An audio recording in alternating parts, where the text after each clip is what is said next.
cosmic birther of all radiance and vibration, soften the ground of our being and carve out a space within us where your presence can abide.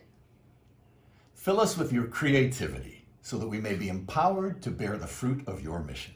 Let each of our actions bear fruit in accordance with your desire. Endow us with the wisdom to produce and share what each being needs to flourish and grow.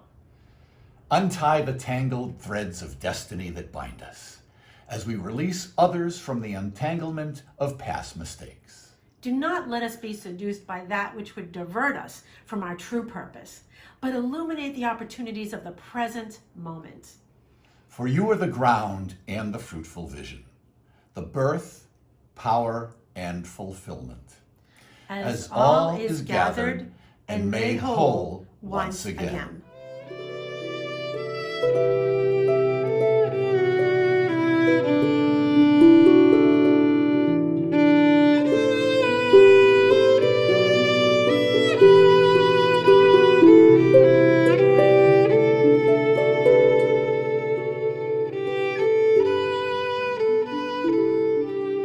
My heart feels particularly heavy this morning. I just read an article in the New York Times about Dr. Lorna Breen, who was an emergency room physician in the Bronx and who lived this stunning and amazing life full of purpose and structure. She had a discipline that all of us would envy in her life, and yet contracting the virus and confronting the chaos of the emergency rooms in New York this spring led to a breakdown, and eventually she took her own life. And I'm just struck by how much our structures, even our internal structures, have been challenged in these last months. All of the things that we thought we could do to get through, all of the things that we thought were in our tool belt. So just a lot of them just don't work anymore. And a lot of us are at our wits' end.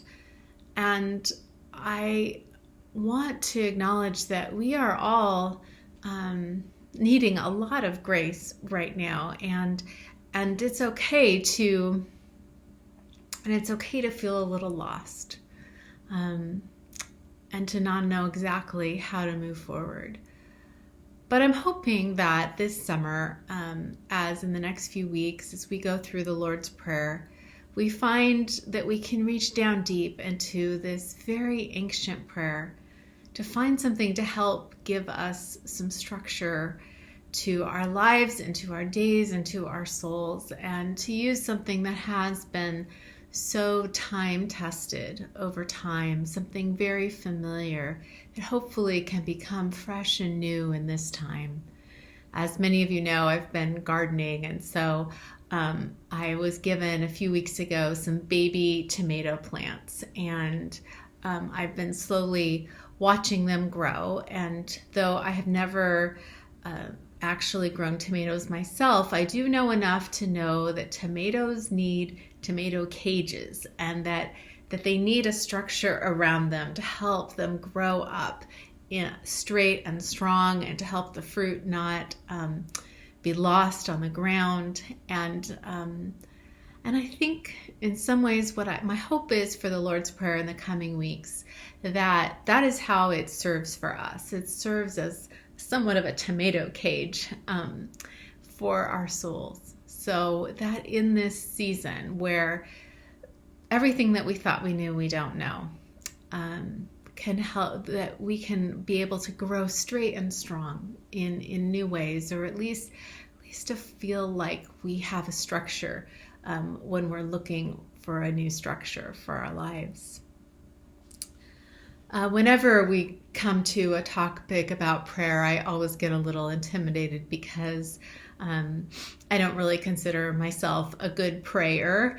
I can, stand in front of a group of people and lead prayer and create space for prayer. But in terms of my own daily experience, I don't sit and have these eloquent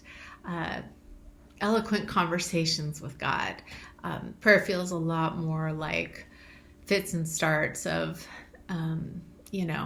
help, thanks, and wow, as Anne Lamott says, just kind of those basic words, something that I experience more in a shift and an experience in my body and my soul and my spirit, and less in something that I say. But I always take comfort from the quote by Thomas Merton, who spent his life in a hermitage and a monastery trying to learn to pray. He said, "We do not want to be beginners at prayer, but let us be convinced of the fact that we will never be anything but beginners all our life." We will never be anything but beginners all our life. I find tremendous comfort in those words as we begin to talk about prayer. So in these coming weeks, as we dive into the Lord's Prayer phrase by phrase, let us start as beginners. Let us remember that all of us are beginners, even those spiritual directors and other pastors that are going to be helping us in this journey by offering prayer practices. We are all beginners when it comes to prayer. The Lord's Prayer, or the Our Father, as our Catholic siblings say, is so familiar to many of us. We can almost just quote it and let it roll off our tongue without thinking. The only time we stop to think and stop in the middle of the prayer is when someone says trespasses instead of debts, or sins instead of trespasses, and it's like, oh yeah, that's right. We have that difference, but in many ways we all pray that prayer in the same way, which is one reason why in these coming weeks we're going to be listening to different versions of it, like the one Joe and Diane read for us today. But the early church father Tertullian said that the Lord's Prayer was a compendium of the whole gospel in 65 words. I really think that the Lord's Prayer is giving us less of a formula and more of what Jesus' understanding of spirituality and prayer is. What should the spiritual life look like? And by spiritual life, I mean all of our life. And what I hear in this prayer at a high level is basically that Jesus is offering us a paradox. He's offering us a way to be alone together. Now, I've heard that phrase used in a variety of ways over the years, but especially these last few months, right? As we gather on Zoom, we are alone in our homes, but we are also together on Zoom. We are alone in our shelters, but we hope that we can be together as communities of friends and family. But this sense of being alone is definitely something that Jesus says is essential to the life of prayer. And you really see it in the setup for the Lord's Prayer in Matthew. The Lord's Prayer is in Matthew, Mark, and Luke. Mark is just kind of like almost just touches the surface of it, mentions it barely. Luke has a few more phrases, and Matthew has the fuller version that we're familiar with. Later in the tradition, we added that last line, "For thine is the kingdom, power, and glory forever." That's added later, but in Matthew, there's the full treatment of the prayer that we know, and it comes right in the middle of the Sermon on the Mount.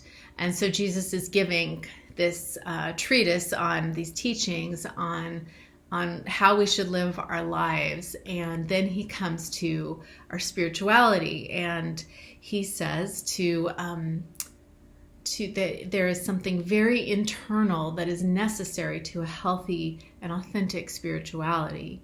In Matthew 6:1, he says, "Beware of practicing your righteousness before other people to be seen by them, for then you will have no reward from your Father who is in heaven." So the sense of we shouldn't be praying or giving in such a way that we are seen, or otherwise we get what we are asking for or what we're wanting. And actually, he says later that when you pray, you must not be like the hypocrites, for they love to stand and pray in the synagogues and at the street corners, that they may be seen by others. Truly I say to you, they have received their reward. But when you pray, go into your room and shut the door and pray to your Father who is in secret, and your Father who sees in secret will reward you. So there's a sense that there's other translations that say go into your closet. So prayer should be something that happens when no one is watching and there is nothing to be gained. And in your private room. And I think it's kind of interesting, right? In the last 4 months, we've all been sent to our rooms in many ways. So maybe there's a backhanded invitation somewhere in the reality of life right now to develop our prayer life. But don't pray to be seen. Go into your room, and it's what happens in that space. Like for me, I think about what happens and who am I when I wake up in the morning. And not being a morning person, I'm a little bit of a mess most mornings. So, but it's in that space, that kind of deep soul space where prayer actually should be happening.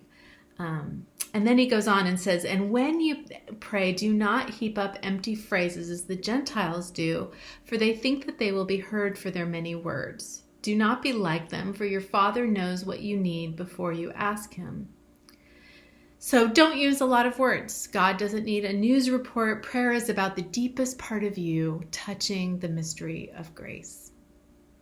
I have a friend who once met a nun in a developing world country, and she was just so radiant with love and compassion. And he asked her, what's your secret? You are such a beautiful soul. And what she said is, every morning I sit in prayer as long as it takes for me to know that I am loved by God.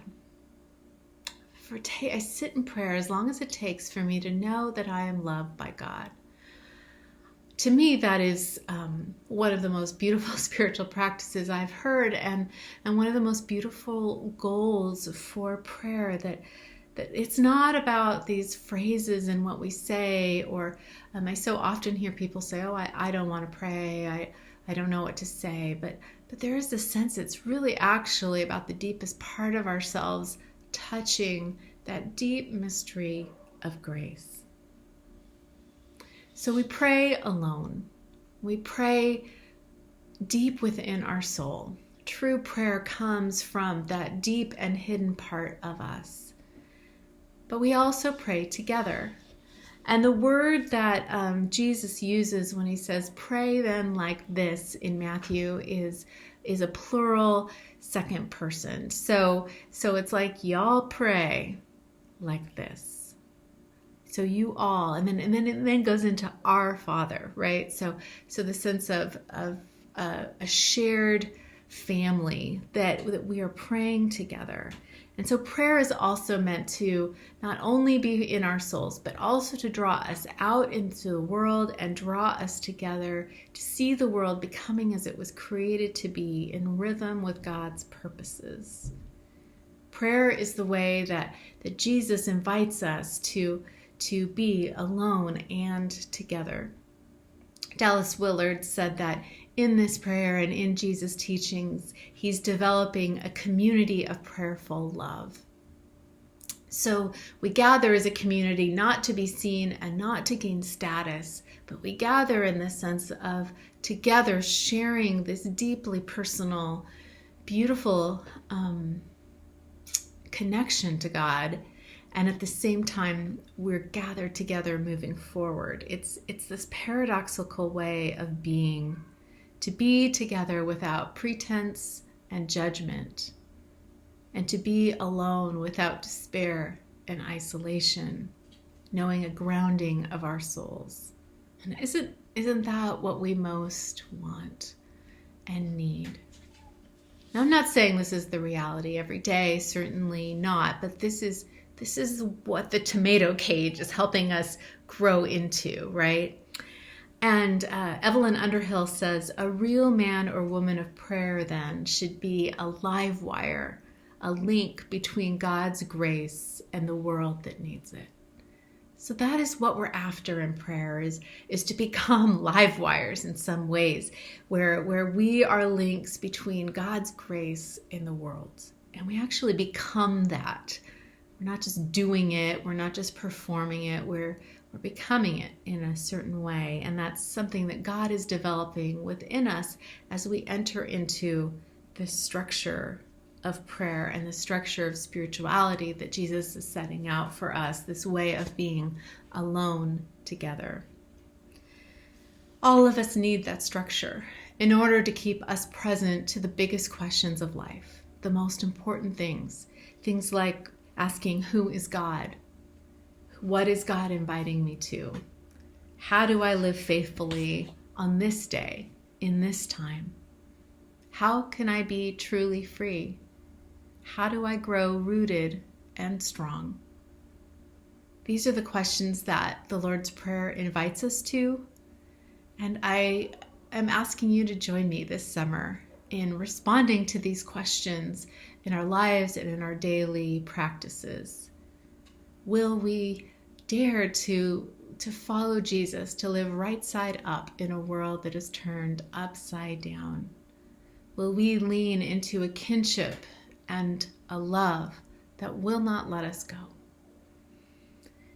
We'll be diving into this prayer looking to strengthen our souls and our community, and I hope that you will join us in this journey in the coming weeks.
Not into temptation, but deliver us from evil.